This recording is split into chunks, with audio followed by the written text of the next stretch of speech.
Hello বন্ধুরা, আশা করছি তোমরা খুবই ভালো আছো। তো বন্ধুরা, আজকে আমি নিলাম খুবই সুস্বাদু একটা রেসিপি। আর এই রেসিপিটা সকাল সকাল বানিয়ে তোমরা খাবে, মন প্রাণ সব কিছু ভালো হয়ে যাবে। একদম কম খরচের ভিতরে এই রেসিপিটা বানিয়ে তোমাদের সাথে শেয়ার করব। পাস্তা অনেকে তো অনেক রকম করে খেয়ে থাকে, তো এরকম করে পাস্তা যারা যারা বানিয়ে আজ পর্যন্ত খাওনি, তাহলে আজকে বানিয়ে খেয়ে দেখো, খুবই ভালো লাগবে। আর এটা ছোট থেকে বড় সবাই পছন্দ করবে। এটা তোমরা টিফিনেও রাখতে পারো বা এমনিও সকালবেলা নাস্তার সাথে খেতে পারো। তো যাই হোক, প্রথমে লাগবে পাস্তা। এই যে আমি এখানে পাস্তা নিয়েছি। তো পাস্তা তো কম বেশি সবাই চিনে থাকে বর্তমান। পাস্তার পরিবর্তে তোমরা ম্যাগি দিয়েও বানিয়ে খেয়ে নিতে পারবে। তো যাই হোক, আমি এখানে পাস্তা নিয়েছি, অনেকগুলোই পাস্তা নিয়েছি। আমার যে পরিমাণে লাগবে ঠিক আমি সেই পরিমাণ অনুযায়ী পাস্তাগুলো নিয়ে নিয়েছি। আর আমি এক প্রকারের এখানে পাস্তা নিয়েছি, স্প্রিং সাইজের পাস্তাগুলো নিয়ে নিলাম। প্রথমে আমি একটা চুলায় সসপ্যান বসিয়ে দিলাম। সসপ্যানের মধ্যে এখন দিয়ে দিলাম আমি পর্যাপ্ত পরিমাণে দুধ। তো আমি যে পরিমাণে পাস্তা নিয়েছি ঠিক সেই পরিমাণ অনুযায়ী এখানে দুধ ব্যবহার করলাম। আর এখন দুধের মধ্যে দিয়ে দিলাম পাস্তাগুলো। তোমরা চাইলে পাস্তা আগে থেকে সিদ্ধ করেও নিয়ে নিতে পারো, কিন্তু সেটা করলে আমার কাছে স্বাদ কম লাগে।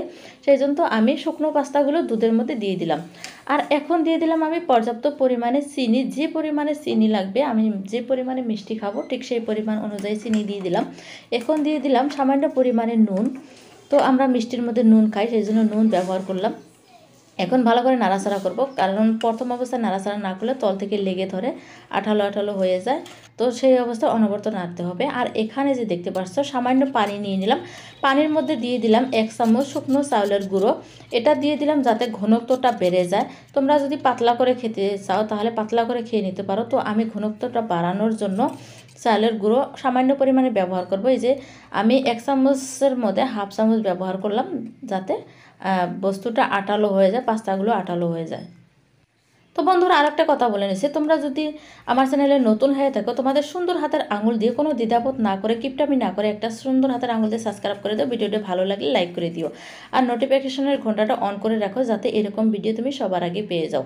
তো দেখতে পারছো, কথা বলতে বলতে আমার পাস্তাগুলো হয়ে গেল। দুধ পাস্তা, এটাকে বলে দুধ পাস্তা। তো যাই হোক, পাস্তাগুলো হয়ে গেছে। এরকম অবস্থায় আমি যে গ্যাসের জালটা অফ করে দিয়ে দিলাম। তো এখন আমি এগুলো নামিয়ে নেব চুলাই থেকে।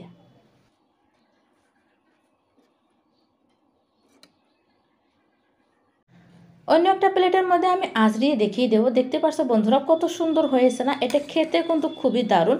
যারা যারা খাও না তারা তারা কিন্তু অবশ্যই এটা ট্রাই করে দেখতে পারো। খেতে কিন্তু খুবই ভালো লাগে। আর একদম অল্প উপকরণ দিয়ে কিন্তু আমি বানিয়ে দেখিয়ে দিলাম, একদম ঘরোয়া উপকরণ দিয়ে বানিয়ে দেখিয়ে দিলাম। এটা খেতে কিন্তু খুবই দারুণ হয়।